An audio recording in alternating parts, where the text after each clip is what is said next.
दोस्तों, एक्ट्रेस को बॉलीवुड में काम पाने और यहाँ टिके रहने के लिए काफी कुछ करना पड़ता है। वो सारे काम करने पड़ते हैं जो प्रोड्यूसर्स उनसे कहते हैं। फिल्मी पार्टीज अटेंड करनी पड़ती है, प्रोड्यूसर को खुश करना पड़ता है, और जो नहीं करती हैं उन्हें फिल्में भी नहीं मिलती है। आज हम बात करेंगे एक ऐसी एक्ट्रेस की जो बॉलीवुड में सफलता की सीढ़ी चढ़ते हुए अचानक से फिल्मी पर्दे से गायब हो गई। आखिर क्या थी वजह और कौन थी वो एक्ट्रेस, ये सारी बातें आज इस वीडियो में हम जानने वाले हैं। दोस्तों, जिस एक्ट्रेस की हम बात कर रहे हैं वो नाम है प्राची देसाई। प्राची ने अपने करियर की शुरुआत टीवी से की थी और टीवी से होते हुए फिल्मों में आए, लेकिन फिल्मों में आने के बाद उस जगह को मेंटेन नहीं कर पाए। टैलेंट होने के बावजूद कहां चूक हुई प्राची से, इसी पर आगे हम बात करेंगे। प्राची का जन्म 12 सितंबर 1988 को सूरत, गुजरात में हुआ था। पिता का नाम निरंजन और मां का नाम अमिता देसाई था। प्राची की एक बहन भी है जिसका नाम है ईशा देसाई। प्राची की शुरुआती पढ़ाई गुजरात से हुई और बाद में मुंबई से हुई। 12th करने के बाद ग्रेजुएशन में एडमिशन तो ले लिया, लेकिन तभी से इनमें मॉडलिंग का भूत सवार हो गया और मॉडलिंग एजेंसीज के चक्कर काटने लगे। उन्हीं दिनों इन्होंने कुछ टीवी सीरियल के लिए ऑडिशन भी दिए और ये टीवी सीरियल में कास्ट भी हो गए। सीरियल का नाम था कसम से। एक्टिंग में आने की वजह से पढ़ाई बीच में छोड़ दी और एक्टिंग पर पूरा फोकस करना शुरू कर दिया। कसम से टीवी सीरियल एकता कपूर का सीरियल था और सीरियल के दौरान इनकी एकता से घनिष्ठ संबंध बन गए और उसका फायदा इससे अपने करियर में देखने को मिला। एकता कपूर की सिफारिश पर साल 2008 में प्राची को फिल्मों में डेब्यू करने का मौका मिला। फिल्म का नाम था रॉक ऑन। ये फरहान अख्तर की फिल्म थी और फरहान एकता के बीच में गहरी दोस्ती है, तो प्राची को उसी के कहने पर फिल्म मिल गई। ये एक सफल मूवी थी और इसमें प्राची लीड रोल में थी। पहली फिल्म हिट जरूर थी, लेकिन उससे प्राची को ज्यादा फायदा नहीं हो पाया। साल 2009 में लाइफ पार्टनर नाम से एक फिल्म आई, लेकिन ये फिल्म फ्लॉप साबित हुई। ये फिल्म भी एकता कपूर की वजह से ही मिली थी, क्योंकि लाइफ पार्टनर में तुषार कपूर भी एक्टिंग कर रहे थे, तो उसी फिल्म में प्राची को भी फिट करा दिया गया। इसके बाद एकता ने प्राची को अपनी अगली film once upon a time in Mumbai में कास्ट किया। ये फिल्म सक्सेस फिल्म थी, लेकिन प्राची को इसके बाद भी न तो बहुत ज्यादा मौके मिले और न ही ज्यादा फायदा हुआ। प्राची देसाई उस समय एकता कपूर की बहुत ज्यादा खास मानी जाती थी और हर बड़ी छोटी पार्टी में एकता के साथ में दिखती थी। वैसे भी एकता गर्ल्स ग्रुप बनाने के लिए काफी मशहूर है। नई नई लड़कियों को अपने ग्रुप में शामिल करती हैं और उन्हें अपने साथ में हर पार्टी में लेकर जाती हैं। कितनी ऐसी लड़की है जिन्हें वो अपने सीरियल में काम भले ही ना दें, लेकिन उन्हें अपने पार्टीज में जरूर बुलाती हैं। प्राची भी एकता कपूर के साथ में बहुत ज्यादा हैप्पी थी, लेकिन इनका करियर आगे नहीं बढ़ पा रहा था। Once upon time in Mumbai के दौरान खबर आने लगी कि प्राची और इमरान हाशमी के बीच अफेयर शुरू हो गया है। ये दोनों काफी ज्यादा एक दूसरे के साथ स्पॉट होने लगे थे और कहा यह भी जाता था कि एकता कपूर की वजह से ही इमरान को प्राची के साथ रोमांस करने का मौका मिला था। लेकिन दोनों के रिश्ते बहुत ज्यादा समय तक नहीं टिक पाई और दोनों बहुत जल्दी अलग हो गए। प्राची हालांकि इक्का दुक्का फिल्मों में ही काम कर रही थी, लेकिन उसका सारा फोकस फिल्मों पर ही था और टीवी पर काम करना लगभग बंद कर दिया था।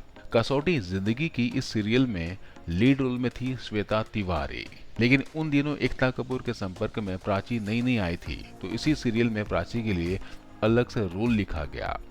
खुद प्राची ने कहा था कि एकता ने सिर्फ उसके लिए वो रोल लिखवाया था ताकि उसे काम मिल सके।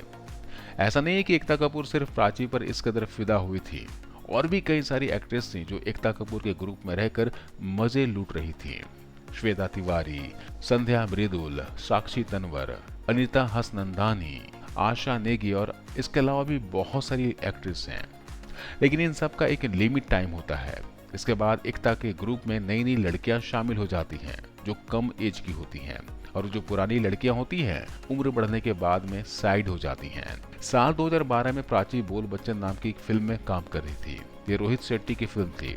इस फिल्म के दौरान प्राची और रोहित शेट्टी एक दूसरे के नजदीक आए। फिल्म के दौरान इनके लिंकअप की चर्चा होने लगी थी।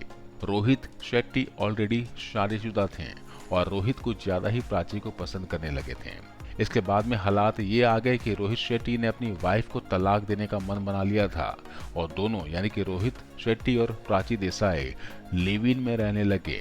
ये दोनों लिव इन में लगभग 6 से 8 महीने रहे, लेकिन इसके बाद रोहित को एहसास हुआ प्राची से बोर हो गए, तो वो अपना बोरिया बिस्तर समेटकर अपनी बीवी के पास वापस लौट गए। हालांकि प्राची रोहित से शादी के सपने देख रहे थे, लेकिन रोहित लिव इन में रहने के बाद बदल गया। प्राची चाहती तो सीरियल्स में काम कर सकती थी, लेकिन वो फिल्मों में करियर बनाने के चक्कर में सीरियल्स के ऑफर भी ठुकराती रही और इसका असर ये रहा कि बोल बच्चन के बाद में इनकी जितनी भी फिल्में आई वो सारी की सारी असफल रही। आई मी और मैं, पुलिसगिरी, अजहर, रॉक ऑन 2 सारी की सारी ये फिल्में हैं जो एक के बाद एक फ्लॉप साबित हुई।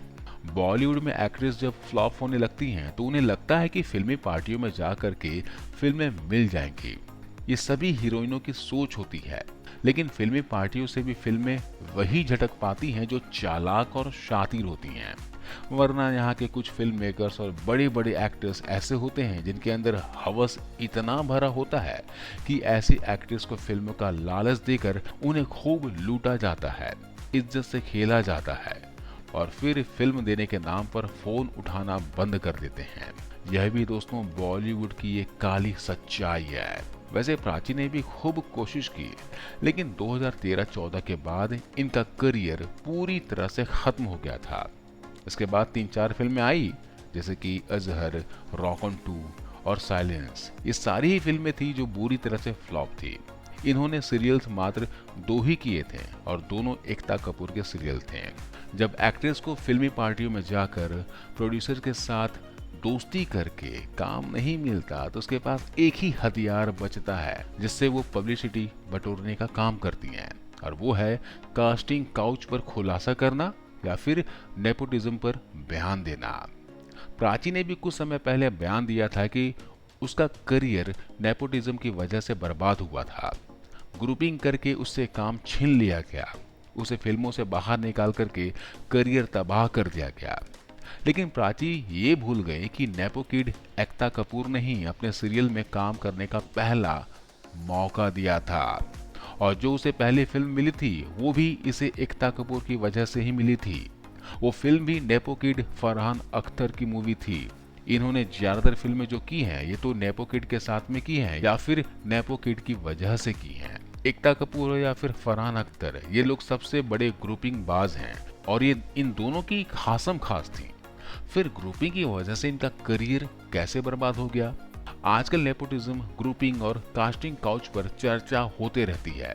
ऐसे में बहुत से ऐसे एक्टर और एक्ट्रेस हैं जो मौके का फायदा उठाकर पब्लिसिटी पाने के लिए उजुल फिजुल बयान देती हैं और अपने फ्लॉप करियर का सारा दोष नेपोटिज्म और ग्रुपिंग के ऊपर डाल देती हैं और कुछ नहीं।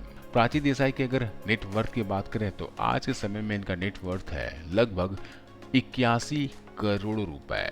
8 से 9 फिल्में, 1 से 2 टीवी सीरियल से कोई 81 करोड़ की संपत्ति कैसे बना सकता है, जबकि फिल्मों में इनकी 1 करोड़ रुपए भी फी नहीं थी। इसके बावजूद भी इनके पास 81 करोड़ रुपए का नेटवर्थ है। आज इस वीडियो में बस इतना है।